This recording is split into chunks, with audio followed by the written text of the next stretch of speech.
Saudara, dalam sidang kasus korupsi proyek BTS Kominfo kemarin mengungkap nama Dito Aryo Tejo sebagai penerima dana BTS Kominfo. Terdakwa Irwan Hermawan yang bersaksi menyebut menyerahkan uang 27 miliar rupiah pada Menteri Pemuda dan Olahraga Dito Aryo Tejo.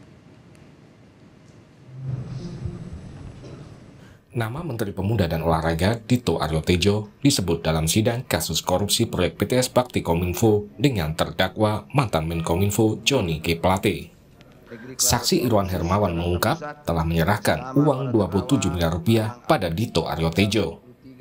Uang tersebut diberikan kepada Dito untuk pengurusan kasus dugaan korupsi BTS 4G yang saat itu masih dalam tahap penyelidikan di Kejaksaan Agung.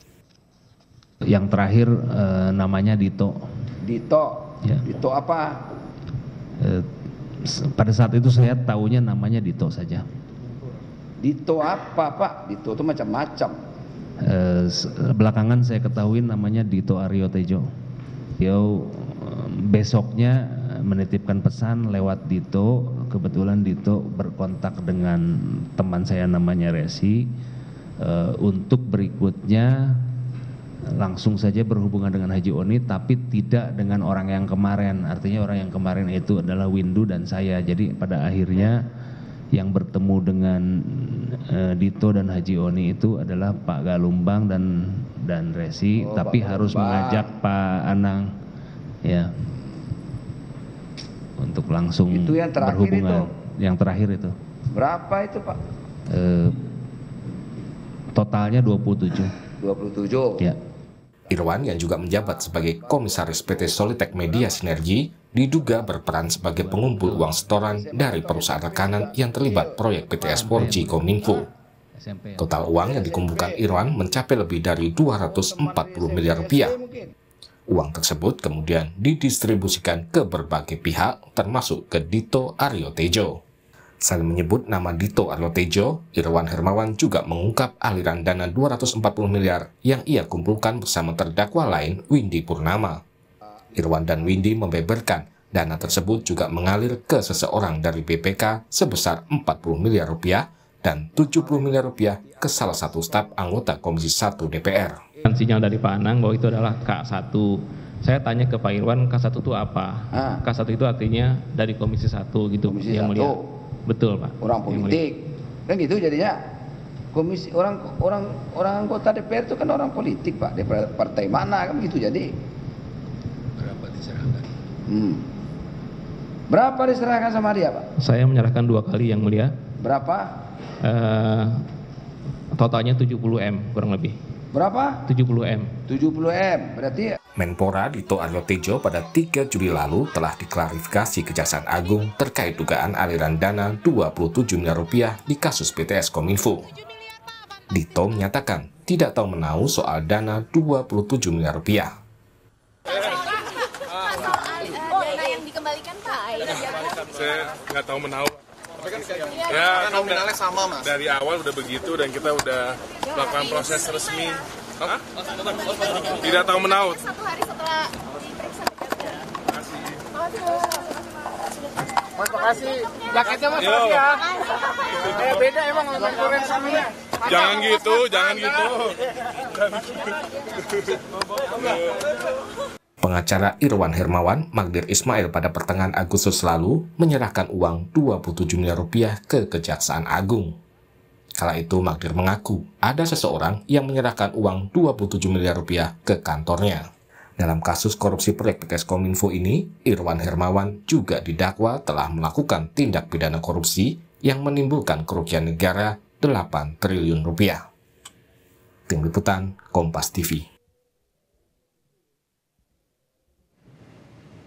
Kita coba analisis kesaksian di persidangan kasus BTS Kominfo yang menyebut nama Dito Aryo Tejo bersama pakar anti korupsi yang juga wakil ketua KPK di 2015-2019, Pak Saud Situmorang. Pak Saud, selamat petang.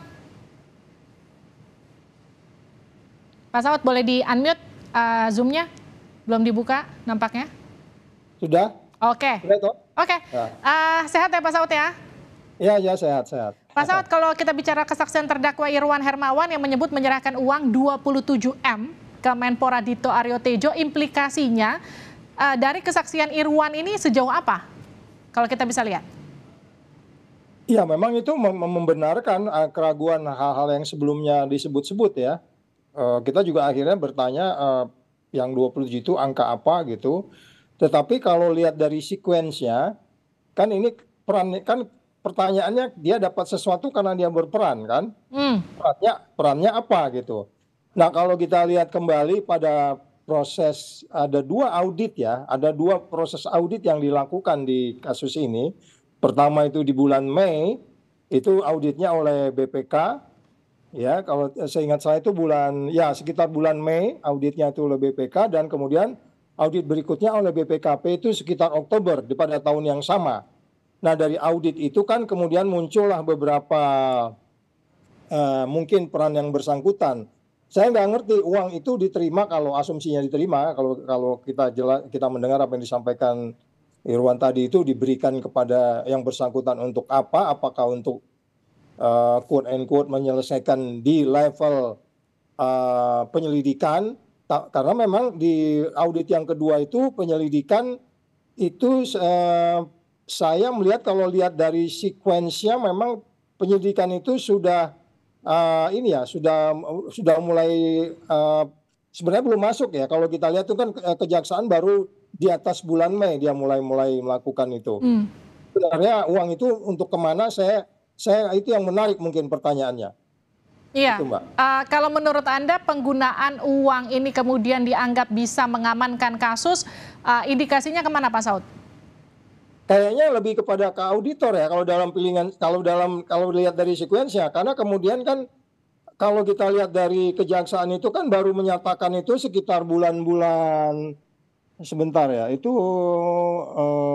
ya bulan 5 sih sebenarnya sudah mulai, tapi bisa jadi juga sih ya di 2 instansi itu, kita nggak tahu kemana itu. Tapi haruskah kesaksian ini kemudian ditindaklanjuti Kejaksaan Agung? Oh iya dong. Dan kemudian nggak perlu pengakuan juga kalau memang sudah disampaikan, artinya pengakuan yang bersangkutan ya, nggak perlu ngaku atau tidak, tapi bukti-buktinya kan udah cukup sebenarnya. Dan kita juga ada sesuatu yang aneh ketika pengembalian itu angka yang mana saya nggak ngerti. 27 yang dikembalikan itu angka dari mana?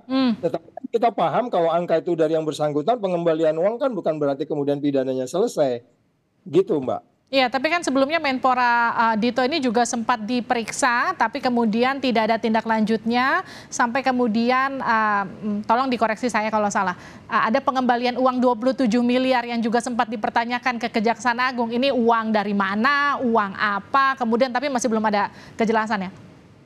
Ya itu tadi, makanya saya pikir itu mungkin strategi penyidikan ya, strategi penyidik ya untuk tidak mengungkap ke publik, tapi sebenarnya mereka udah paham lah uang itu dari mana, dan saya bisa memaklumi juga pasti pemberi itu sudah bisa menjelaskan itu uang apa, kan kemudian juga perdebatan nggak tahu dan sebagainya, padahal ada CCTV, kemudian CCTV-nya rusak dan seterusnya, ada uang begitu besar nggak jelas dari mana dan kemana, itu aneh juga. Ini bukan 27.000 ya, 27M pasti bawanya pakai koper atau tas atau apalah gitu, karena ukurannya pasti besar. Oke, sebagai mantan penegak hukum yang juga banyak mengusut kasus korupsi, Pak Saud, seberapa sulit kalau Anda melihat dugaan korupsi di kasus Dana yang ada menyebut nama Menpora ini dengan angka 27M? Ya kalau lihat dari, kebetulan saya mendalami benar case ini ya, makanya saya kan pernah ke Komisi 3 kemarin tuh untuk supaya ditegasin ya, karena saya gambar sendiri case-nya, urutannya mulai dari pagu indikatif, kemudian bagaimana mereka melakukan pekerjaan itu, kemudian bagaimana audit BPK itu kan udah jelas ya, terus kemudian menarik juga kenapa mesti ada audit dari BPKP lagi dan seterusnya. Jadi saya pikir ini simpel sebenarnya case ini ya, nggak ruwet-ruwet banget, tinggal kemudian kita berharap sebagaimana janji dari Pak JA kemarin, kan dia tidak, dari yang ada sekarang itu kan tidak berhenti di situ katanya, dia pernah bikin statement itu ya. Pak Saud, Kejaksaan Agung kan juga belum bisa menentukan status hukum uang 27M yang diserahkan Pak Magdir Ismail ini kan sebelumnya ya. Kalau Anda melihatnya, kenapa kemudian status hukum uang 27M ini masih belum juga diumumkan ke publik? Kalau tadi Anda katakan mungkin saja ini bagian dari strategi penyelidikan gitu. Tapi kemudian status hukum uang ini aja masih bahkan belum di-announce begitu ke publik. Ya itu makanya kita juga salah kalau nerima uang nggak jelas uang itu sekarang ada di mana. Saya nggak ngerti. Saya dengar juga udah diserahkan kemana. Kita juga nggak mengikuti perkembangannya. Akan tetapi saya masih tetap berpikiran berpandangan bahwa ini masih dalam strategi dan kemudian nggak lepas juga dengan situasi politik dalam negeri yang saat ini ya. Saya pikir supaya terlalu noisy kayaknya begitu, Mbak. Kenapa Pak Saud, menurut Anda, apakah kemudian nanti akan diduga seperti bola salju begitu yang akan menyeret lebih banyak orang lagi ketika kemudian status 27M ini diungkap? Bisa jadi juga demikian, sehingga kemudian dilakukan bertahap ya, dilakukan oleh pihak penyidik dalam hal ini dan juga penuntutnya, karena mereka ada di kejaksaan. Jadi kalau kita bertanya lebih lanjut sebenarnya, case ini akan menjadi seperti apa? Saya percaya ucapan Pak Jaya tadi ini akan berkembang case ini. Tapi lagi-lagi saya terpaksa harus mengulangi lagi pernyataan saya beberapa menit yang lalu bahwa ini sebenarnya ada kaitan juga dengan situasi dalam negeri kita sehingga kemudian ya supaya lebih calm down gitu kayaknya. Kalau Anda percaya bahwa kasus ini juga mungkin akan berkembang dan juga menyeret banyak orang seperti pernyataan Pak JA begitu, Jaksa Agung begitu. Tapi artinya apakah perlu lembaga lain yang harus ikut menindaklanjuti kasus ini atau perlu kita percayakan saja ke kejaksaan untuk kemudian menyelesaikan kasus ini setuntas-tuntasnya? Ya, bagaimanapun perlu check and balance ya. Kita semua harus di check and balance, penegak hukum harus di check and balance. Ya, kalau memang mereka nanti menghadapi beberapa hal yang terkait dengan penindakan lebih lanjut, tentu kita harus berharap KPK untuk bisa membantunya. Kalau mereka ada katakanlah PKU atau hal lain, tapi saya pikir saya percaya mereka hanya bicara strategi aja. Sementara ya per hari ini saya bicara strategi, ya, bukan lebih lanjut bahwa mereka ragu atau bukti-buktinya kurang, enggak. Baik, terima kasih Pak Saud Situmorang sudah bergabung bersama kami di Sapa Indonesia Malam. Sehat-sehat Pak.